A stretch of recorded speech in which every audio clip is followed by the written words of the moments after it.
मेरा आज का विषय है कुंडलिनी जागरण, जिसके विषय में मैं वैसे तो बता ही चुका हूँ, लेकिन फिर भी और विस्तार से और सहजता से उसके एक एक भाग के रूप में बताता हूँ। देखिए, विश्व धर्म में पहली बार प्राचीन वेदों से लेकर वर्तमान के सभी धर्म ग्रंथों में कहीं भी स्त्री की कुंडलिनी चक्रों का कोई वर्णन नहीं है। और आज आपको सत्यासी मिशन द्वारा उनके धर्म ग्रंथ में प्रकाशित स्त्री की कुंडलिनी के 5 बीज मंत्रों और स्त्री की कुंडलिनी चित्रों का मतलब उसमें दिखाया जा रहा है। वो वैसे भी और वीडियो में दिखाया जा चुका है, लेकिन इसे थोड़ा सा जानें। स्त्री की कुंडलिनी और जागरण पुरुष के कुंडलिनी जागरण से बिल्कुल भिन्न है। यूँ स्त्री को स्वयं के प्रयोगों से अपनी व्यक्तिगत सफलता पानी होगी। जो भी योगी होना चाहता है, वो चाहे स्त्री हो चाहे पुरुष, उसे प्रयोगिक होना ही होगा। वो प्रयोगों से नहीं बच सकता और इससे बचने का उपाय भी नहीं है। यूँ जो प्रयोगिक है वही सच्चा योगी है, वही यथार्थ योगी, बाकी सब रोगी और सब भोगी। जो परंपरागतवादी हैं वे कभी भी प्रयोगिक नहीं होते हैं। वे केवल उस दी गई लादी गई परंपराओं को अपने मन तन पर ढोते हैं। नतीजा होता है आत्मा का हनन। कहने और मानने को परंपरावादी भी एक साधक ही हैं। वे साधक हैं जिनमें अभी अपनी कोई सोच नहीं है, कोई चिंतन नहीं है। यूँ ये भी साधना की एक आवश्यक अंग है, मतलब अर्थात चिंतन भी साधना का एक आवश्यक अंग है जो होना भी चाहिए।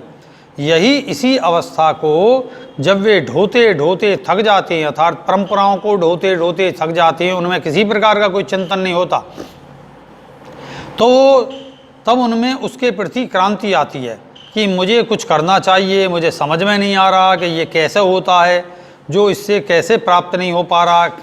तब आप देखेंगे कि जितनी भी क्रांतियाँ हुई हैं वे सभी का अंत उन ढोई जा रही नियमों की परंपराओं की अंतिम अवस्था से ही हुआ है। वो चाहे राजनीति हो या सामाजिक नीति हो या वैज्ञानिक खोजें हों, सभी में पुरानी का नवीनीकरण ही है। और वो आता है किससे? प्रयोगों के करने से ही। आज जो भी महान लोगों को आप देखेंगे, पढ़ेंगे, सुनेंगे, वो सब के सब अति प्रयोगवादी थे। उन्होंने प्रकृति से भी परे जाकर अपने शरीर को इतना तपाया और इतने प्रयोगों में ढाला, तब जाकर उन्हें ये सभी उन्नतियां प्राप्त हुई। और उनके चाहे कुंडलिनी जागरण हो, चाहे राजनीति में सफलता हो, चाहे सामाजिक सफलता हो, औद्योगिक सफलताएं हों, उनकी प्राप्ति हुई। वो चाहे बाहर से परंपरावादी दिखाई देता हो, परंतु अंदर से वे गुप्त रूप से अपने पास उपलब्ध ज्ञान की जानकारियों से प्रयोग किए होता है। और इसी प्रयोगों से प्राप्त ज्ञान का उपयोग करके ही वो सफलता प्राप्त पाता है। यही सफलता का रहस्य प्रयोगवादी बनना और संसार के सभी भोगों और योगों आदि के प्रयोगात्मक विज्ञान से संबंधित है। अतः प्रयोगवादी बनो, और जब भी उसमें प्रयोग रुक जाएगा तभी बीमारियां उत्पन्न होंगी। क्योंकि आप अपने ऊपर लाभ और अधिक नहीं ओढ़ सकते हो। मतलब यहाँ कहने का अर्थ है, क्योंकि जब अपने ऊपर लाद और ओढ़ लेते हो तो वो भी एक रुकावट है। यानी यहाँ आपका अंत है और जहाँ अंत है वहीं से निम्नता की ओर गिरावट का प्रारंभ होता है। यही बीमारी है, जहाँ गिरे वहीं बीमारियाँ शुरू। और जो इस अंत को जान लेता है वही उस अंत से ऊपर उठता है कि नहीं, ये मेरा अंत नहीं है, ये मेरी शुरुआत है, मैं यहाँ पर संतुष्ट नहीं हूँ। और वो स्त्री हो या पुरुष, वो उन्हीं प्राप्त ज्ञान के प्रयोग करना आरंभ कर देता है और यही प्रयोग उसे आनंद देते हैं। यूँ ये भी सत्य है कि क्या क्या कुछ नया है, कुछ भी तो नया नहीं है। सब पुराना का पुराना है। वही मार्ग हैं जिन पर घास जम गई है, उस पर फिर से कोई चलता है और उस रास्ते को साफ कर देता है। तो यहाँ पुराने का अर्थ है संपूर्णता है, क्योंकि वो संपूर्णता स्वयं को उपलब्ध नहीं होने देने से होने से पुरानी परंपरा लगती है, बोझ लगता है, यूँ वहाँ आनंद गिरने लगता है, तब वो अपने लिए नया मार्ग चुनता है। और आप देखेंगे जितनी भी खोजें हैं वो नई नहीं हैं, वो पीछे भी की जा चुकी हैं। और जानो कि वे पीछे के जानकार कौन थे, वे आप ही की तरह मनुष्य थे, सागर में बुलबुला जो अपने चरम को प्राप्त होकर फूट गया, पूर्ण हो गया, यूँ कुछ भी नया नहीं है। यही हमारी स्मृति का लोप हो जाना है और उसी की जागृति करना, उसे पुनः उजागर करना, उसे पाना ही प्रयोग कहलाता है। यूँ प्रयोगिक बनो। अब ये स्त्री युग चल रहा है, यानी स्त्री युग, सिद्धि युग का प्रथम चरण। यूँ स्त्रियां प्रयोगिक हैं और होंगी भी, उनके प्रयोग थम गए थे जो अब प्रारंभ है। तभी वे आश्रित और ऐसाएँ बनी हुई थी। और इस काल में उस काल में पुरुष प्रयोगिक था, वे उसकी सहभागी बनी, क्योंकि एक क्रिया है तो दूसरा उसका सहभागी और दृष्टा भी है। यही स्त्री रही है, मतलब वो सहभागी और दृष्टा रही। उसने चारों पुरुष युगों तक उसे ढोया, तब वो उससे उब गई और अब उसकी बारी है। अब वो पुरुष का उपयोग करेगी, यही उपयोगिता उसका प्रयोग कहलाता है और उसे अपना प्रयोग और पुरुष का उपयोग लेना भी चाहिए। वो पहले भोगी यानी कर्मशील बनेगी। ये कर्मशीलता कितने ही प्रकार की हो सकती है। वो इसी भोग रूपी कर्म से अपना व्यक्तित्व अर्थात व्यक्तिगत ज्ञान को प्राप्त करेगी। वो समस्त पुरुषवादी ज्ञान, ध्यान और उसके प्रयोगवादी प्रयोगों को, मतलब जो उसके पुरुषवादी प्रयोग हैं, उनको हटाएगी। ठीक तभी वो स्वतंत्र होगी और अपने व्यक्तिगत भोगों के द्वारा व्यक्तिगत मोक्ष को प्राप्त करेगी। यही 87वें मिशन और 87वें धर्म दर्शन का यथार्थ ज्ञान है कि जब तक स्त्री स्वयं के भोगों और योगों को नहीं समझेगी, नहीं जानेगी, नहीं अपनाएगी, तभी उसकी यथार्थ मुक्ति भी संभव नहीं है। और जगर इन्हें जानेगी, समझाएगी अपने तरीके से, तो उसकी यथार्थ मुक्ति होगी। वो तभी सर्वोच्चतम अभिव्यक्ति प्रेम को प्राप्त होगी, क्योंकि इतने तो वो झूठ के आवरण को ओढ़कर पुरुष की दासी बनी रहेगी। यूँ स्त्री को अपना ध्यान करना चाहिए और स्त्री को अपना ध्यान करके अपना ज्ञान का प्राप्त करे और अपने व्यक्तिगत प्रयोगों से अपने शास्त्र लिख फेंके। अभी तक क्या है, जितने पुरुषवादी शास्त्र हैं वे सब पुरुषों के द्वारा लिखे गए, वेदों से लेकर उसमें थोड़ा बहुत सहयोग है स्त्री का, लेकिन इतना नहीं। उनके लेखक आदि जितने भी आप देखेंगे उसमें प्रचारक वो सब पुरुष हैं। इन पुरुषवादी ज्ञान ध्यान को ये तेरे नहीं हैं, तुझे अपने चक्रों को खोजना होगा, तुझमें जो अलग छिपा है उसे उजागर करना होगा। यही स्त्री शक्ति का सर्वाधिक स्वरूप प्रतीक जो है वो पूर्णिमा उपासना है। यही श्री भगपीठ उसका मूलाधार चक्र है, उसे जागृत करना होगा। यूँ पुरुष का ध्यान त्याग कर अपना ध्यान करे। जो अनादि काल में शिवलिंग की उपासना है उसका केवल अर्थ बना दिया गया है कि हे नारी तो शिव का ध्यान कर, वही तुम्हें मनचाहा पति, पुत्र और सुख देंगे। ये ही सती पार्वती की सारी कथाओं के माध्यम से पुरुषवादी जो दर्शन है, पुरुषवादी दर्शन है, वो तो आपके जितनी भी कथाएं पढ़ते हो उसमें पुरुषवादी दर्शन प्रकट है, जिसे आजकल तक मतलब स्त्री ढोती चली आ रही है, उस पर विचार नहीं कर सकती, क्योंकि उसका कुछ अपना है ही नहीं। वो सोचे किस पे? जब उसका कुछ हो तो वो सोचेगी, जब उसका कुछ है ही नहीं तो सोच ही नहीं पाती, वो उस पर चिंतन ही नहीं कर पाती। सारा पुरुषवादी है, पुरुषवादी शक्तिपात है, पुरुषवादी बीज मंत्र है, पुरुषवादी सहायता है, तो वो सोचे कहाँ से?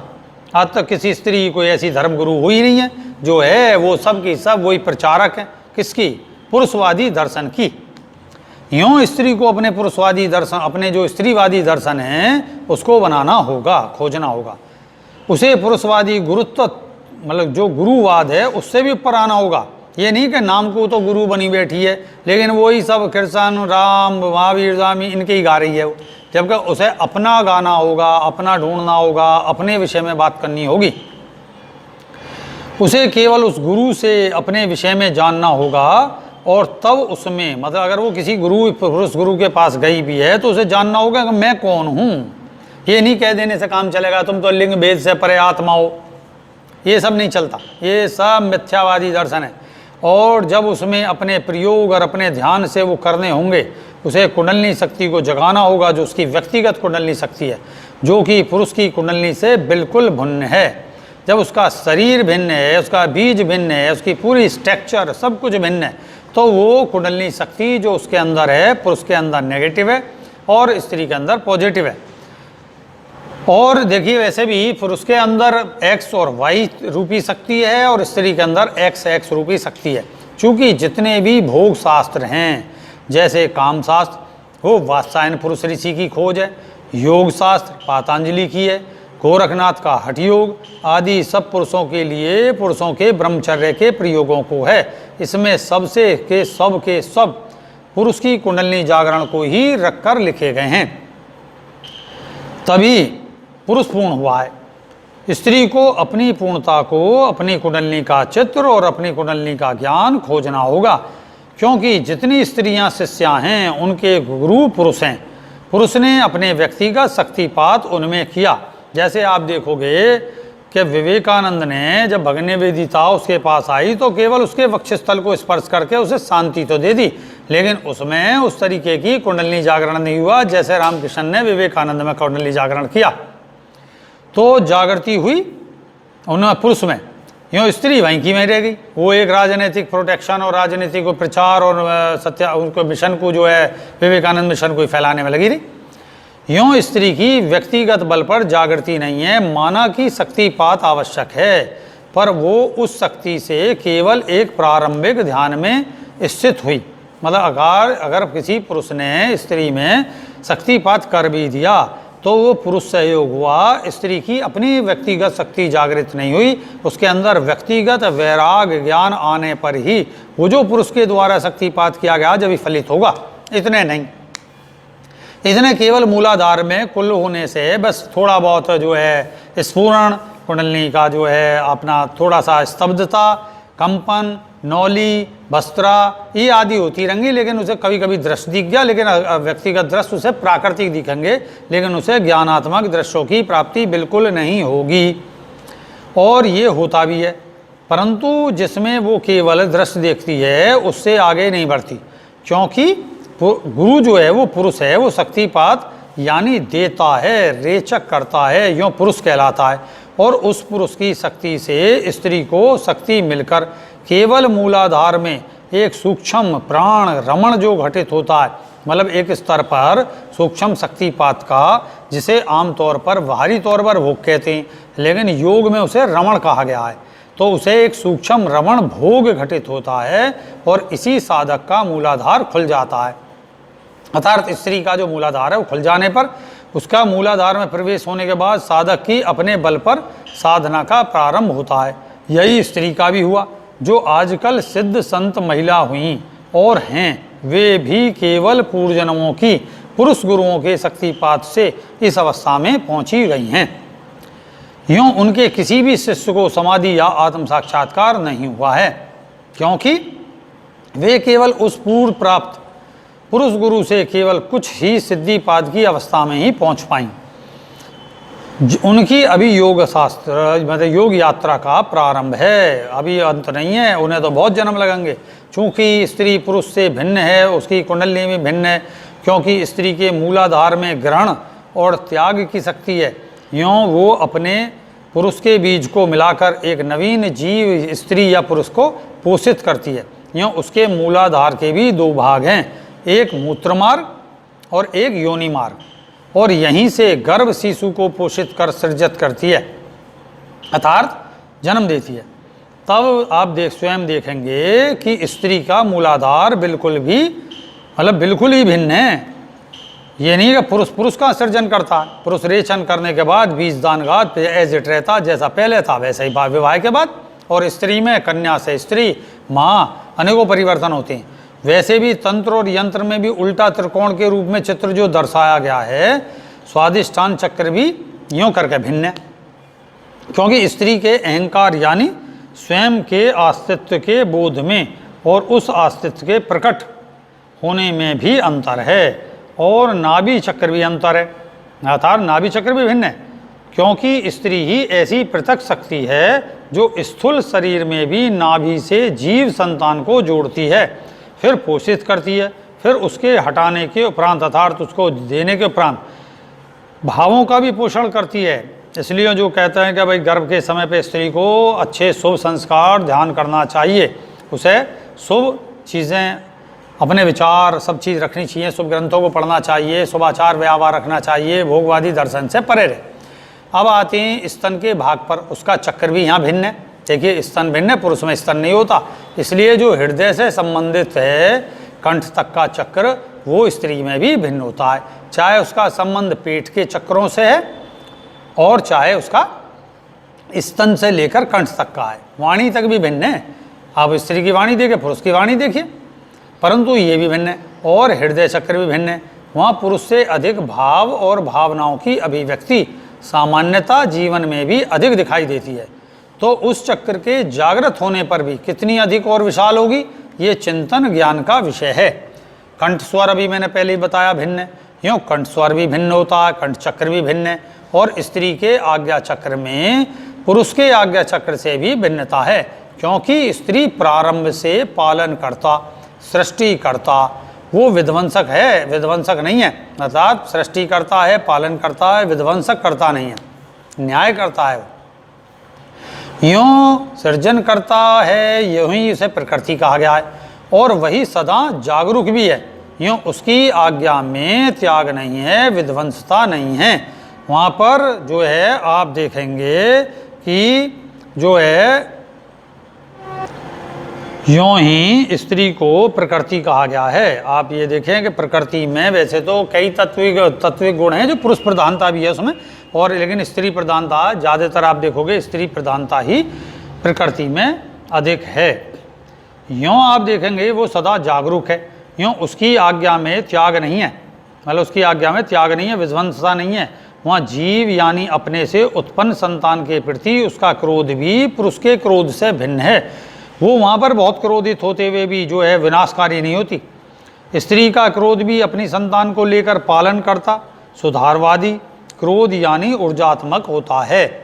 यूँ आज्ञा चक्र भी भिन्न है और सहस्त्रार चक्र भी आगे भिन्न देखेंगे आप, क्योंकि वहाँ भी स्त्री अपने स्थूल से मतलब स्थूल से सूक्ष्म और यहाँ तक कि सूक्ष्म से भी स्थूल तक और अति सूक्ष्मातीत अवस्था वाले शरीर में उपस्थित और प्रकट होती है, तब भी वो स्त्री ही रहती है।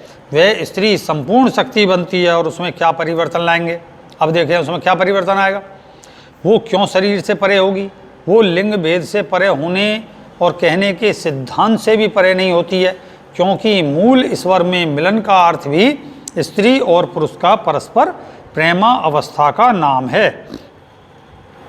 तब दोनों एक दूसरे में प्रेम को आत्मसात करते हुए अपने लिंग भेद को भूलकर एक हो जाते हैं और एक ही हुए। ये अवस्था बीज अवस्था कहलाती है। इसी को वेद वाक्य है कि न सत था न असत था, तब केवल क्या था, शून्य, तब केवल शून्य था, और इसी शून्य में विस्फोट रूपी हलचल हुई। उसी में से प्रथम नाद घोष हुआ, क्या, एको बहुश्याम, मैं एक से अनेक हो जाऊं। यूँ तब इसी शून्य यानी प्रेमावस्था रूपी बीज से दोनों सत यानी पुरुष और असत यानी स्त्री, वेदों में सत और असत का विशेष उल्लेख नहीं किया गया है और यहाँ छिपा दी गई है, क्योंकि वेद भी संकलित हैं, ना कि वो किसी एक ने लिखे। वो संकलित करने वाले वेद व्यास थे, इसलिए ऐसा लगता है कि वेद व्यास इसके लेखक हैं, लेकिन वेद व्यास इसके लेखक नहीं हैं, वो बहुत बाद में केवल संकलन करता हैं वेदों के, ये ध्यान रखना।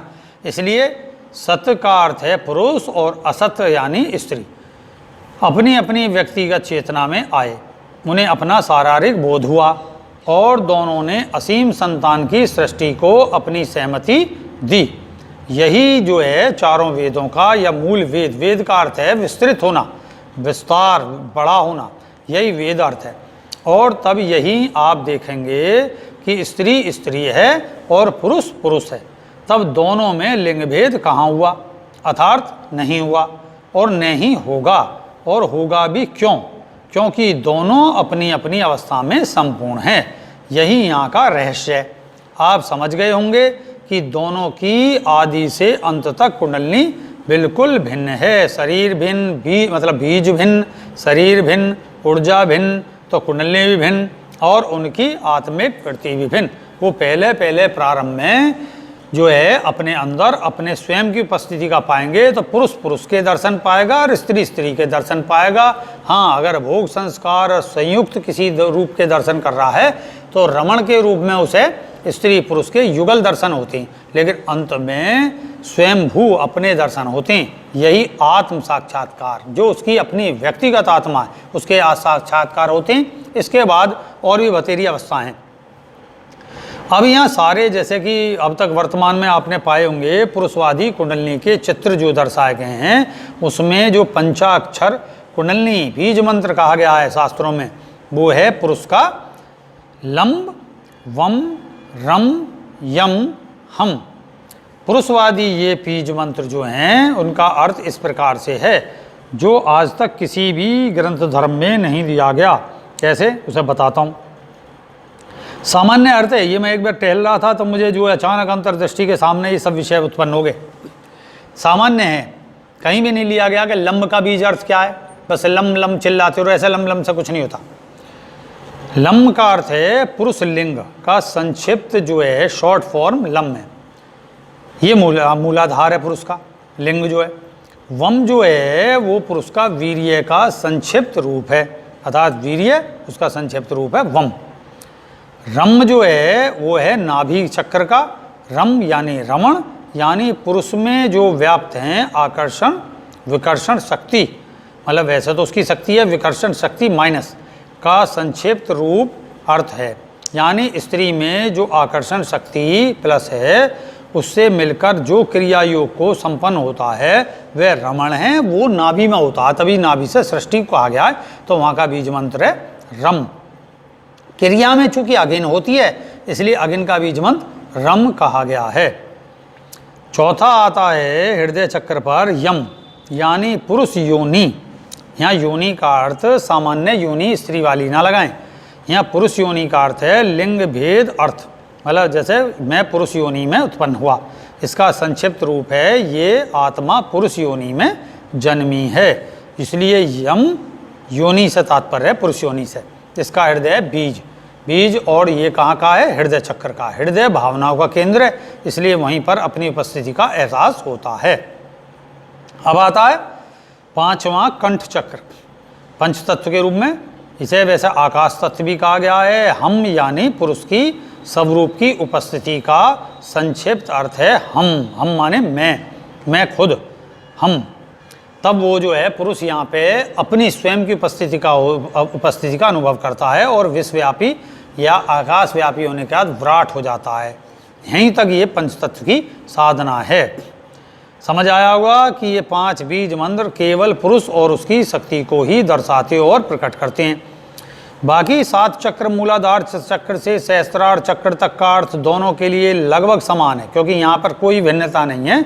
मूलाधार चक्र मतलब मूल लिंग जो है वो स्त्री में भी है पुरुष में भी है। सहस्त्रार जो है सबसे अंत का बोलते हैं, तो वो भी जो है स्त्री में भी है पुरुष में भी है, इसलिए यहाँ कोई परिभाषा विशेष बदलाव नहीं है। चूँकि मूलाधार का अर्थ है स्त्री और पुरुष दोनों का मूलेंद्रिया स्थान अर्थ है, यही और भी जाने।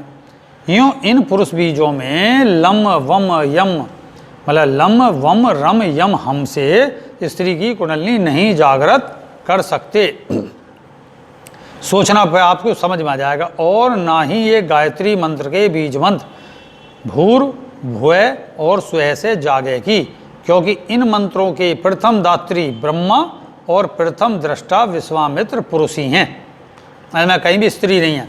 और इसका सादा अर्थ भी वैसे देखोगे तो ये मांग रहा है किसी अज्ञात ईश्वर से कि ओम भूर्भुवस्व तत्सवितुर्वरेण्यम भर्गो देवस्य धीमहि धियो यो नः प्रचोदयात्। अर्थात हे सुख स्वरूपी दुख विनाशक परमात्मा, मुझे अंधकार से प्रकाश की ओर ले चल।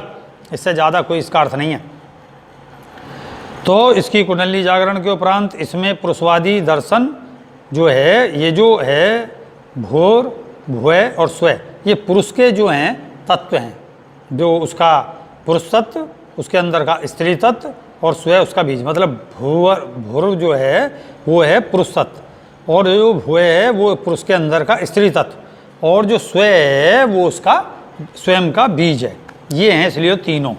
ये आपने कहीं भी ना सुना होगा ना सुन सकते, क्योंकि खोज का विषय खोजा ही नहीं है, सब वही रटा रटाया घूमते रहते हैं। अब ऐसे ही ना दुर्गा सप्तशती के तिरमंत्रों से जगेगा, एम ह्रीम क्लीम से जागृत होगी, क्योंकि ये भी पुरुष देवों की व्यक्तिगत ऋण धन और स्त्री शक्ति है। मतलब पुरुष के अंदर की जो माइनस प्लस की शक्ति है, जो स्त्री पुरुष में जो है एक्स और वाई हैं, ये उसमें पुरुष की शक्ति है, ना कि उसमें स्त्री है। वहाँ पे जो स्त्री है वो पुरुष ही है। यूँ ये केवल पुरुषों से उत्पन्न हुई है और पुरुष से में ही समा गई, क्योंकि इस विषय पे मैं काफ़ी पहले बता चुका हूँ।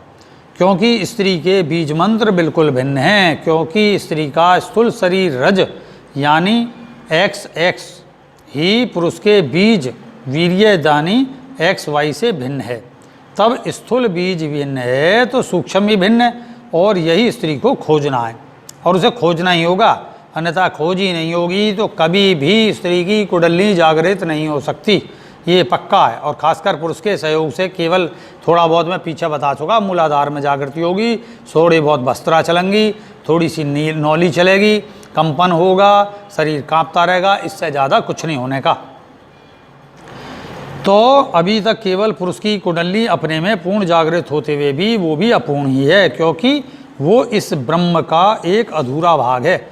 उसका दूसरा अधूरा भाग स्त्री है और उसकी कुंडली नहीं जागृत हुई है। मतलब जब पुरुष की कुंडली जागृत हो गई, स्त्री की कुंडली नहीं जागृत होगी, तो दोनों की संयुक्त विश्व कुंडली जो है वो कभी भी जागृत ना हुई और ना अभी हो रही। और जब तक स्त्री आगे बढ़ेगी नहीं, तब तक कोई प्रश्न ही नहीं है कि पुरुष अपनी कुंडली, मतलब अपनी कुंडली के जागरण से चमत्कार कर सकता है, लेकिन वो सब चमत्कार अधूरे ही होंगे। यूँ जो है आप देखोगे, जैसे कि आप देखो कि बहुत ऊंचा, मतलब जैसे कि ये है बिजली जलाने का मान लो आप, तो बिजली जलाने में अगर अर्थ, मतलब जो स्त्री है पृथ्वी से जो अर्थ लिया जाता है, वो अगर गहरा नहीं है, उसकी फाउंडेशन ताकतवर नहीं है, तो और उधर जो है पुरुष जो प्रकृति का शक्ति है वो पावर में, तो वो जो है आपका धरती में जो अर्थ लगा हुआ फटाक से फूक जाएगा, उसे फिर लगाना पड़ेगा। इसलिए गाँवों में आपने देखा होगा नलों से संबंधित करते थे, तो नल बहुत गहरा जाता, इसलिए अभी तक स्त्री की कुंडली जब नहीं खुजी तो उसके साथ संयुक्त होने पर भी कोई विशेष लाभ नहीं होगा। इसलिए आज के समय में तंत्र शास्त्र भी, भोगवादी दर्शन भी फेल हो गए। तभी दोनों की अपने अपने में पूर्णता एकाकार होकर एक संपूर्ण व्रत बनेगा। यही संपूर्ण एकाकार व्रत बनकर विश्व कुंडली सिद्ध होगी। इसे बड़ा गहरा रहस्य जाने, जो आज तक नहीं हुई है। वहीं इन चार पुरुषों, मतलब 4 पुरुष और 4 स्त्री के युगों के पूर्ण होने पर होगी। अब आप देखिए कितना टाइम लगेगा, कि सतयुग, त्रेता, द्वापर, कलयुग, ये तो पुरुषों के हो गए, अब स्त्री के युग आएंगे। और तभी इन मतलब जो महारास हैं, इनका चित्र जो राधे कृष्ण के रूप में दिया गया है, ये भी सिद्ध होगा। अभी तो ये कृष्ण जी का व्यक्तिगत लीला ही है, कल्पित मात्र मानो इसे, वो विश्व कुंडली का जागरण पर ही सिद्ध होगा। यूँ उसे यानी स्त्री को अपना ध्यान और अपनी जागृति करनी चाहिए। अगर उसे सुखी रहना है भौतिक रूप में, आध्यात्मिक रूप में, तो उसे निश्चित तौर पर अपने लिए समय निकालना होगा, अपने विषय में सोचना होगा और अपनी जागृति करनी होगी। और आपको शीघ्र ही स्त्री कारक कुंडली के चित्र जो मैं पीछे दिखा चुका हूँ, बता चुका हूँ, उसको धर्म संस्कार में प्रकट नहीं हुए हैं अभी तक, वो यहाँ पर सत्याश मिशन के द्वारा प्रकट किए गए। अब आओ इन्हें देखते हैं, इन चित्रों से जानें। पहली बार प्रकाशित स्त्री की कुंडली के बीज मंत्र और चित्रों के दर्शन आप चित्रों में देखेंगे। मूलाधार चक्र स्त्री का, उसमें क्या है, यानी मध्यम प्रकाशित पूर्णिमा जैसा चंद्रमा है। स्त्री के मूलाधार में मध्यम रूपी जो चंद्रमा है, जैसे पूर्णमासी का तो चंद्रमा हो, लेकिन वो विशेष प्रकाशित ना हो, उसके दोनों ओर 1-2 श्वेत पत्तियाँ हैं और उस पर बीज मंत्र है भम। यहाँ भम का अर्थ है भग, यानी योनि और यानी भूमि तत्व।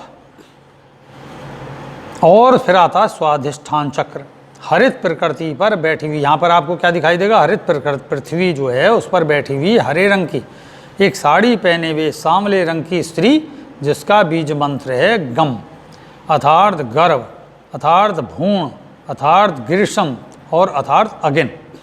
स्वाधिष्ठान का स्त्री के में ये 4 अर्थ गंग के हैं।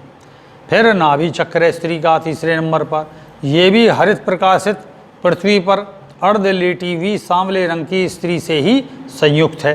पहले में जैसे मैंने कह दिया पृथ्वी पर वो बैठी है, जागरूक है, दूसरे में थोड़ा सा लेटी हुई है और सांवले रंग की है। तब जो इसका बीज मंत्र है सम, अर्थात सम का अर्थ है सृष्टि, सम का अर्थ है सत और सम का अर्थ संस्कृत में जल भी कहा गया। फिर आता है हृदय चक्र यानी चौथा, गुलाबी रंग से प्रकाशित पृथ्वी पर गुलाबी रंग की साड़ी पहने हुए अर्ध तिरछी लेटी हुई गौर वर्ण वाली महिला यहाँ पर दिखती है, स्त्री। यहाँ पुरुषों में इसे देवी बना दिया गया, पुरुष के संग जोड़ जोड़ कर उसे सबको देवी बना दिया। हरी पृथ्वी पर प्रकाशित बना दी, गुलाबी रंग की लक्ष्मी बना दी, इस तरीके यहाँ त्रिकोण बना दी गई, जबकि असल में वो तो स्त्री पुरुष के अंदर की स्त्री है। लेकिन यहाँ केवल निखालस स्त्री की बात की जा रही है, जो गुलाबी, जैसा मैंने बताया अर्धलेटी जो है वो गौर रंग की स्त्री है जिसका दूधिया रंग है, और बीज मंत्र है उसका चम, अर्थात मतलब उसका अर्थ है चरम, उसका अर्थ है चंद्रमा या उसका अर्थ है मन, चम का अर्थ है वायु भी कहते हैं उसे। तो इसलिए यहाँ अर्थ क्या हुआ, चरम, चंद्रमा, मन और वायु। और आप देखिए यहाँ हृदय पर ही सारी भावों का क्लाइमैक्स है।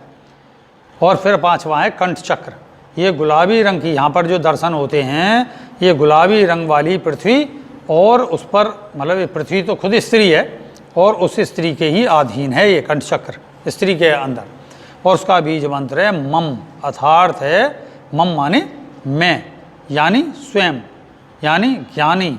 मैं यहाँ अर्थ माँ भी है और यहाँ मैं का अर्थ, मम का अर्थ है मैं तत्व यानी आकाश।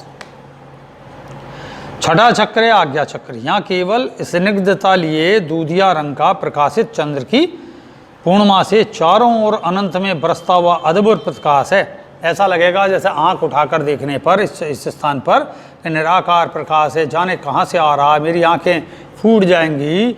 और लेकिन ऐसा कुछ नहीं होता। बहुत से साधक इसी अवस्था को निराकार प्रकाश के दर्शन कहते हैं, निराकार ईश्वर के दर्शन कहते हैं, जो कि आज्ञा चक्र में ये मन का एक प्रारंभिक अवस्था है। तो यहाँ पर बीज मंत्र गुंजयमान है ओम, ए ऊ में, ओ ई में और ओ में बिंदु से अनंत होता हुआ सिंधु जैसे चपटा चक्र, और ये स्थान का है निराकार। 7वां जो चक्र है स्त्री का वो सहस्त्रार चक्र है। केवल वहाँ अर्थ मैंने बता दिया, पुरुष का भी सहस्त्रार कहलाता है, स्त्री का भी सहस्त्रार कहलाता है। इसलिए केवल स्त्री का स्वयं आत्म स्वरूप साकार जो प्रकाशित चंद्र का पूर्णिमा प्रकाश से दीप्यमान होकर अनंत से अनंत तक शाश्वत होकर अलौकिक है।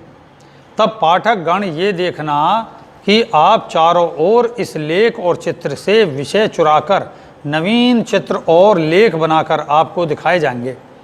मतलब आप देखेंगे इसे लेखों को पढ़कर बहुत से लोग, बहुत से जो लेखक चुरा लेंगे इस विषय में आगामी लेख, जिसके दूसरे भाग में पढ़िए, उसमें और भी स्त्री शक्ति की कुंडलिनी के विषय में बात होगी।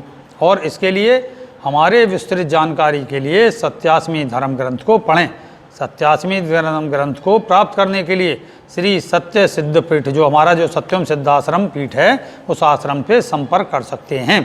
जय सत्यम सिद्धाय नमः, जय सत्यम सिद्धाय नमः। आज आपका विषय था ये जो मैंने अभी बताया, स्त्री कुंडलिनी जागरण।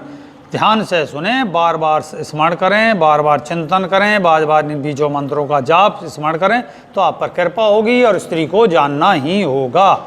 जय सत्यम सिद्धाय नमः।